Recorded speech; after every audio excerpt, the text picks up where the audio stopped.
بسم اللہ الرحمن الرحیم۔ میں جلدی جلدی آفس سے گھر آیا اور اماں کو کھانے کا کہہ کر وضو کرنے چلا گیا۔ مغرب کا وقت ختم ہونے والا تھا۔ جیسے تیسے وضو کیا اور نیت باندھ لی۔ دوران نماز بار بار اپنے گیلے چہرے کو اپنی کھلی آستینوں سے صاف کرتا رہتا۔ رکوع میں جاتے جاتے خیال آیا، اماں کی دوائی تو لانا بھول ہی گیا۔ واپسی پر بچوں کی فیس کے لیے پیسے بھی ATM سے نکالنے تھے۔ پھر سجدہ کیا تو وہاں بھی گھریلو ذمہ داریاں ایک ایک کر کے یاد آنے لگیں۔ تھکاوٹ کی وجہ سے نماز میں نیند کے جھٹکے آنے لگے۔ بس پھر کیا تھا، سجدے میں جاتے ہی غنودگی کا جھونکا آ گیا۔ نیند میں عجیب منظر دیکھا، لوگوں کا ہجوم، ہر کوئی یہاں سے وہاں بھاگ رہا تھا۔ کچھ لوگ کاغذ تقسیم کر رہے تھے۔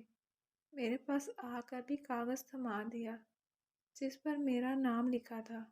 پوچھنے پہ بتایا گیا، یہ تمہارا اعمال نامہ ہے، اب جا کر وہاں سامنے جمع کرا دو جہاں باقی سب جمع کروا رہے ہیں، پھر نام پکارا جائے گا فیصلے کے لیے۔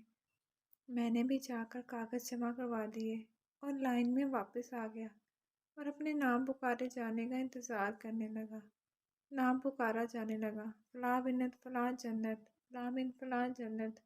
اب تیسرے نمبر پر میرا نام پکارا گیا۔ میرے پاؤں کے نیچے سے زمین نکل گئی۔ یا اللہ، اب کیا بنے گا؟ ساتھ ہی فیصلہ بھی سنا دیا گیا، جہنم۔ اب مجھے اپنے کانوں پر یقین نہیں آ رہا تھا۔ دو قداور لوگ آئے اور مجھے گھسیٹنے لگے۔ میں پکارنے لگا، رکو رکو، شاید یہ کسی اور کا نام ہوگا، میرا تو جنت والوں میں آنا تھا، مگر مجھے غصے سے خاموش کروا دیا گیا۔ ہمارے ہاں فیصلے میں غلطی کا امکان ہی نہیں۔ مجھے جہنم کی طرف گھسیٹا جا رہا تھا اور میں مدد کی بھیک مانگتا جاتا۔ نہ میں جھوٹ بولتا تھا، نہ دھوکہ فریب دیتا، نہ شراب اور زنا جیسے کام میں ملوث تھا۔ پھر جہنم کیوں؟ مگر کوئی سننے کو تیار نہیں تھا۔ جہنم کی گرمی مجھے محسوس ہونے لگی۔ اندھیرے گڑھے میں مجھے پھینکنے کو تیار کھڑے تھے۔ مجھے اچانک اپنی نماز کا خیال آیا۔ نماز نماز، کہاں ہو تم؟ نماز بھی خاموش۔ جہنم کی آگ کے شعلے مجھ سے لپٹنے کو بے چین ہو رہے تھے اور مجھے جہنم میں دھکا دے دیا گیا۔ مجھے جیسے ہی دھکا دیا، ایک سفید بزرگ نے فوراً میرا ہاتھ تھام لیا اور مجھے جہنم سے باہر کھینچتے ہوئے باہر نکالا۔ میں ڈر سے کانپ رہا تھا، پوچھنے لگا، آپ کون ہیں اور مجھے کیوں بچایا؟ کہنے لگے، میں تمہاری نماز ہوں۔ میں غصے سے چلایا، اب آ رہے ہو جب میں جہنم میں ڈالنے جا رہا تھا۔ اگر عین وقت پر تم نہ آتے تو میں تو جہنم چلا گیا تھا۔ پہلے نہیں آ سکتے تھے تم؟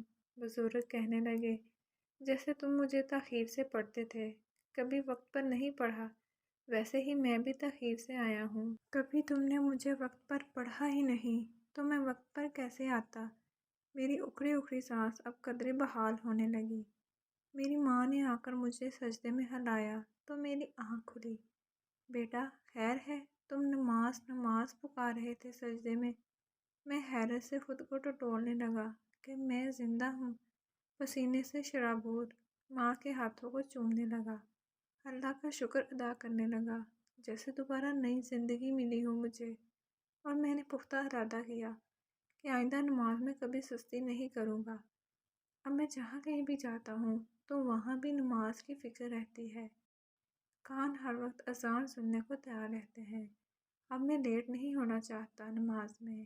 دوستو، چاہے دنیا کے کسی کونے میں کیوں نہ ہوں، کتنے ہی مصروف کیوں نہ ہوں، زمین یہاں سے وہاں ہی کیوں نہ کر دی جائے، بس یہ یاد رکھنا، نماز اپنے وقت پر ادا کرنا نہ بھولنا۔